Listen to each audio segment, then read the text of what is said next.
हरियाणा सरकार में कैबिनेट मंत्री अनिल विज अपने तीखे जवाबों के लिए जाने जाते हैं।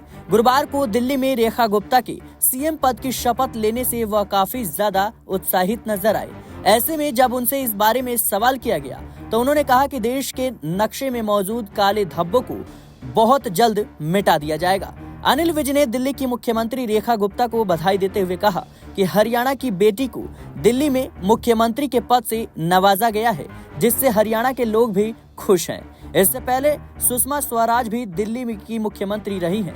विज ने यह भी कहा कि दिल्ली में पिछले 27 साल से विपक्षी सरकारों के शासन के कारण विकास में रुकावटें आई थी, लेकिन अब यह बदलाव आ चुका है। विज ने कहा कि दिल्ली में अब विकास की गति तेज होगी।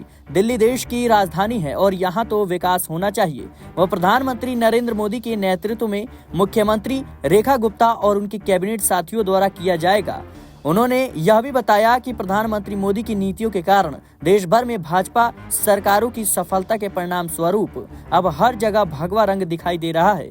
यदि देश का नक्शा भी देखा जाए तो सारा भगवा नजर आ रहा है, कहीं कहीं पर ही काले धब्बे, और मुझे उम्मीद है कि आने वाले समय में इन काले धब्बों को भी मिटा दिया जाएगा और वहां पर भी भारतीय जनता पार्टी की सरकार बनेगी। आपको बता दें दर्शकों, बीते कुछ दिनों से अनिल विज अपनी ही सरकार के खिलाफ बगावती तेवर दिखा रही हैं, सरकार पर गंभीर आरोप लगा रही हैं। इतना ही नहीं, उन्होंने कहा कि मेरे को चुनाव हरवाने के लिए पूरी कोशिश मेरे अपनों ने की, मेरे खिलाफ साजिश की, और कहीं न कहीं उनका निशाना मुख्यमंत्री नायब सिंह सैनी पर था। हालांकि अनिल विज के बयान को देखते हुए भारतीय जनता पार्टी ने उन्हें कारण बताओ नोटिस भेज दिया, लेकिन फिर भी अनिल विज नरम पड़ते हुए नहीं नजर आए। उन्होंने सीधे तौर पर भारतीय जनता पार्टी को 8 पन्नों की रिपोर्ट में जवाब भेजा और कहा कि और भी जवाब चाहिए तो मैं देने के लिए तैयार हूँ। यानी भारतीय जनता पार्टी की मुश्किलें बढ़ाते हुए नजर आ रहे थे, लेकिन दिल्ली की मुख्यमंत्री रेखा गुप्ता को लेकर जो कुछ भी उन्होंने कहा, कहीं ना कहीं भारतीय जनता पार्टी के लिए